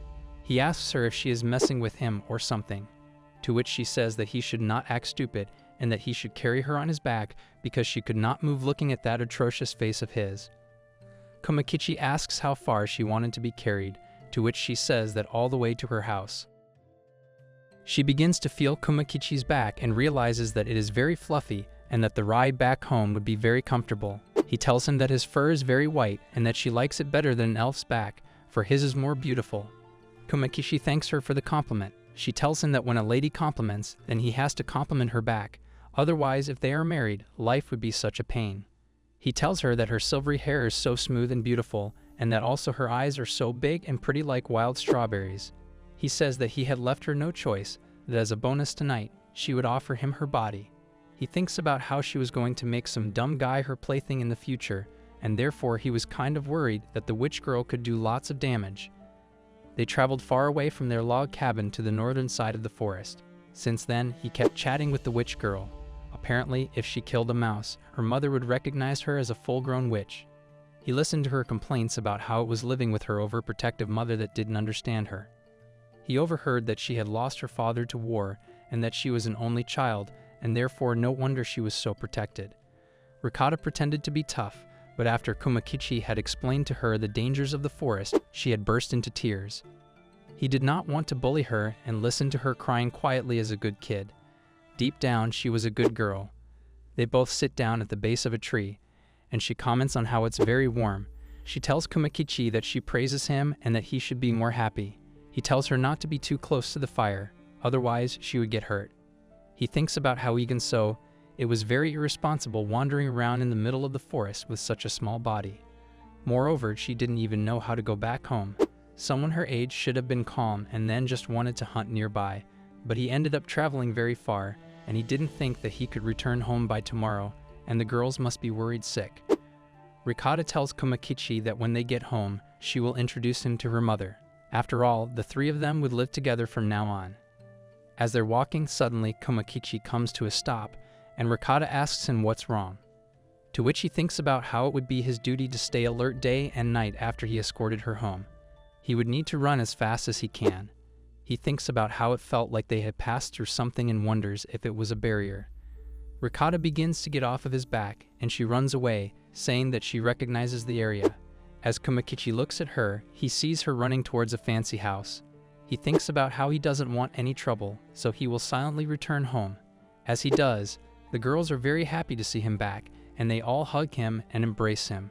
He apologizes to all the girls and says that he is sorry for being so late. Lulutina tells him that thank goodness he had returned, as she thought that he wouldn't return to them, that she did not know what they would have done without him. Kumakichi tells her that he would never do such a thing to a sweet girl like her. He hugs the triplets and asks if they were babies as they were trying to get close to him. Lulutina apologizes to him, telling him that she is sorry but that the girls were very lonely, to which he tells her that it's okay, that she should not worry. She tells him that he usually does come back at night and asks him how far he had gone in pursuit of the deer. He tells her that it was actually a huge mouse and that he had escaped, that he had wanted to catch him at all costs for the girls and that he had chased him all night, and he had forgotten about the time. Altina smells Kumakichi and says that there is an unknown smell coming from him. Kumakichi thinks about how the smell had probably remained on him and that explaining everything that happened would be a pain, so he had planned to keep it quiet. But it seemed that the plan had backfired. Lulutina asks if he can just explain everything now and that they better make sure it is as fast as possible. Lulutina apologizes to him and tells him that he should excuse her, but that there is something that she needs to confirm. They tell him that he should prove his innocence, but he tells them that he needs a toilet break and begins to walk away. The girls run after him, asking him to wait and telling him that escaping wasn't manly. Kumakichi thinks about how he doesn't care about being manly as he is a bear now, and either way, he had a choice to escape from this crisis. He goes to take a bath and thinks about how it's perfect after a tiring day. The girls join him and say that they want to bathe too. Kumakichi is happy about having a clever idea and playing it out so well. Lulutina tells him that he should not run from a serious talk by entering the bath. The next morning, Kumakichi had been the main target of the girls' eyes since he had returned, and apparently, they had been monitoring him and his every movement to prevent him from cheating. He was not left alone even when he had to release sphincters. He had told Altina that she should not look when a bear has to do his thing in the woods, but she had told him that Lulutina had ordered her to not take her eyes off of him. Lily sees him and says that he looked very manly, that his fidelity crisis had come to bite her. As days passed, fall was coming to an end. Valiant Forest was welcoming winter. Kumakichi says that they finally found something to harvest as he looks to the ground. He tells Lulutina that they could take as much as they wanted. The triplets cling on to him. He tells them that if they continue to do that, then they could not harvest. Altina tells Kumakichi that Lulutina had told them not to leave Kumakichi alone. Today, they were receiving the forest blessing, harvesting nuts. They went all out with Altina and the girls to pick up acorns. It seemed like they were still under surveillance. Kumakichi thinks about how they were still children and they couldn't resist the temptation of picking up acorns. They would comment on how it was super round and just how lucky they were to have found them. As the triplets brought one to him, he told them that it was a sawtooth oka corn. As the girls bring him one piece of corn, they tell him that it's wearing a hat and that it is from a bamboo leaf oak. One of the other triplets says that she wants one as well as they begin to pick them out. Kumakichi tells them that it is the well-known oak nuts that are the ones that are round in the middle and have a capsule on the top. If that were the acorns they were talking about, then there were acorns. He continues saying that they could be used in a great variety of recipes, that it was said that a certain tribe of people picked them up, and it was their main diet. They dried them up to powder them later for long-term storage. He tells the girls that on the other side, there might be a lot of fallen acorns, and they should pick them up. As they begin to pick them up, they realize that there are wild pigs around the area. As Kumakichi sees this, he asks the triplets to stay back and not go any further, as he could see that they were eating the acorns. He sees the pig and tells Alt to follow his lead. She says that she understands, and he heads over to one of them and begins to growl. After doing so, he tries to grab the pig by its horns and begins to shake it, trying to break them off. He's eventually able to break them off, and the pig cries out in pain. He thinks about how the pig still has some fighting spirit left in it. He jumps up and attacks the pig, and as he does, the pig falls down, and Kumakichi realizes that it is over. But before he knows that, the pig gets up and it begins escaping. That is when Kumakichi realizes that there is a person there as well. He tells Alt to get out of the way as he pulls out a sword and kills the pig. The man then tells Kumakichi that it seemed as though he had taken its brain. The man then goes over to the pig and begins pulling out organs and eating them raw. Kumakichi notices this, and he sees as the man gets up and tells Kumakichi that that was enough and that he could take the rest with him. Kumakichi tells him that he can take more, but the man tells him that he is not in need of food. Kumakichi asks if he's sure, saying that this was a big game and that there was plenty of meat. He says that when you take a life, you must use it to keep living, and he was just passing that duty on to him. He tells Kumakichi that he has a lot of kids to feed, and therefore, he should not be shy. That children were a treasure, and people can struggle in life, but if they have children, then people won't die out. The man thinks about how the kids don't seem to like him. Kumakichi tells him that they had just met, so of course that would be the case. Kumakichi introduces himself and asks the man what his name is, to which he tells him that his name is Homer, who is a mere traveler. Kumakichi looks at him and says that he wouldn't say a mere traveler. The traveler turns around and tells Kumakichi that he is done here and that he should get going. The traveler tells him that there is no need for goodbyes and that they will meet again. He says that when fate wants it, their paths will cross. Kumakichi thinks about how if that is the case, then he better start praying for good fortune. This chapter starts as the triplets and Lulitina are fighting over something. Kumakichi sees this and heads over to find out what's wrong. Lily asks Lulitina if she is not ashamed of competing with the little ones, to which she says that she is not ashamed and that she deserves the tooth that Kumakichi had brought. Kumakichi thinks about how he had not realized that they would be fighting over a woman's ornament and would obsess over it to this extent. He thinks about how he is not an emperor, so therefore this seemed odd. He adds that it is not something that he thought would ever happen and that he just only wanted to make one necklace out of the teeth after eating their boar meat with everyone.